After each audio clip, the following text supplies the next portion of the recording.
भगवान श्री कृष्ण को ठाकुर जी के नाम से क्यों बुलाते हैं?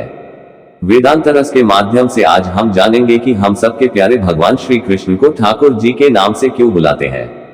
ठाकुर जी उन सुंदर नामों में से एक है जिनका उपयोग भक्तों द्वारा श्री कृष्ण को संबोधित करने के लिए किया जाता है। हालांकि यह नाम देश के सभी हिस्सों में बहुत लोकप्रिय नहीं है, लेकिन एक महत्वपूर्ण कारण है कि भक्त श्री कृष्ण को इस नाम से बुलाना चाहते हैं। ठाकुर जी शब्द का शाब्दिक अर्थ नेता या मुखिया होता है। चूंकि कृष्ण को वृंदावन का मुखिया माना जाता था, इसलिए कृष्ण को ऐसा कहा जाता है। वृंदावन में कृष्ण की लीलाओं, दिव्य नाटकों ने भागवत की कहानियों के लिए कभी न खत्म होने वाला स्रोत प्रदान किया। अपने दिव्य वंश के तुरंत बाद श्री कृष्ण को उनके पिता वासुदेव ने मथुरा की जेल से वृंदावन ले जाया गया, जिसके अंदर माता देवकी ने उन्हें जन्म दिया। कृष्ण वृंदावन में पले बढ़े और उन्होंने केवल 8 साल बिताए, जब तक कि वे वापस मथुरा नहीं चले गए। चूंकि कंस ने स्वर्गीय आवाज सुनी कि उसकी मृत्यु उसकी बहन देवकी के 8वें पुत्र के हाथों में तय है, वह बहुत परेशान था।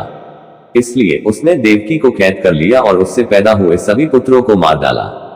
जब कृष्ण का जन्म हुआ तो वासुदेव को भगवान नारायण के दिव्य दर्शन हुए, जिन्होंने उन्हें बच्चे को वृंदावन में नंद के घर ले जाने और नंद के घर में पैदा हुई कन्या के साथ उसका आदान प्रदान करने का निर्देश दिया। वासुदेव ने दिव्य आज्ञा का पालन किया। जेल के दरवाजे अपने आप खुल गए और अंधेरी रात में यमुना नदी ने रास्ता दे दिया। वासुदेव ने नन्हे कृष्ण को नंद के घर में जन्मी कन्या से बदल दिया और उसे कारागार में ले आए। सुबह जब कंस ने बच्चे को मारने की कोशिश की तो वह उड़ गया और हवा में गायब हो गया और हंसते हुए कंस को यह बताते हुए कि उसे मारने वाला बच्चा अब वृंदावन ले जाया गया है और नंद के घर में बढ़ रहा है। तब से कंस ने छोटे कृष्ण को मारने के लिए वृंदावन में राक्षसों की एक पंक्ति भेजी। कृष्ण ने अपने जन्म से ही वृंदावन में आए ऐसे कई राक्षसों का वध किया था। वृंदावन के लोग छोटे कृष्ण की अद्भुत दिव्य शक्तियों और अलौकिक कार्यों से स्तब्ध थे। ये देखते हुए कि कृष्ण ने गांव को राक्षसों से कितना कम बचाया, उन्होंने कृष्ण को अपना नेता और मुखिया माना।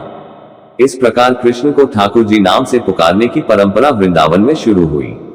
प्रतीकात्मक रूप से भगवान सभी के स्वामी हैं और उन्हें पुरुषोत्तम नाम से भी पुकारा जाता है, जिसका अर्थ है पुरुषों में आदर्श। वृंदावन की गोपियों के भगवान कृष्ण पर आसक्त होने के पीछे यही अवधारणा है। कृष्ण की दिव्य दया ने गोपियों में अज्ञान के पर्दे को हटा दिया और यह महसूस किया कि कृष्ण वास्तव में सर्वोच्च मुखिया और दिव्य गुरु थे। इसलिए उन्होंने उसके लिए तरस खाया और उससे अलग होने पर पीड़ा में शोक किया। उन्हें केवल कृष्ण के दर्शन, दृष्टि, स्पर्श और संभाषण, मौखिक संपर्क द्वारा आनंदित अवस्था और परमानंद में पहुंचाया गया था। कृष्ण केवल वृंदावन और गोपियों के स्वामी नहीं है, वह सर्वोच्च आत्मा और पूरे ब्रह्मांड के भगवान है। इसलिए भक्त उन्हें प्यार से अपने शासक के रूप में संबोधित करते हैं, जो ठाकुर जी शब्द से प्रतिध्वनित होते हैं। इस प्रकार कृष्ण को संबोधित करने के लिए यह एक अत्यंत उपयुक्त और अद्भुत नाम है।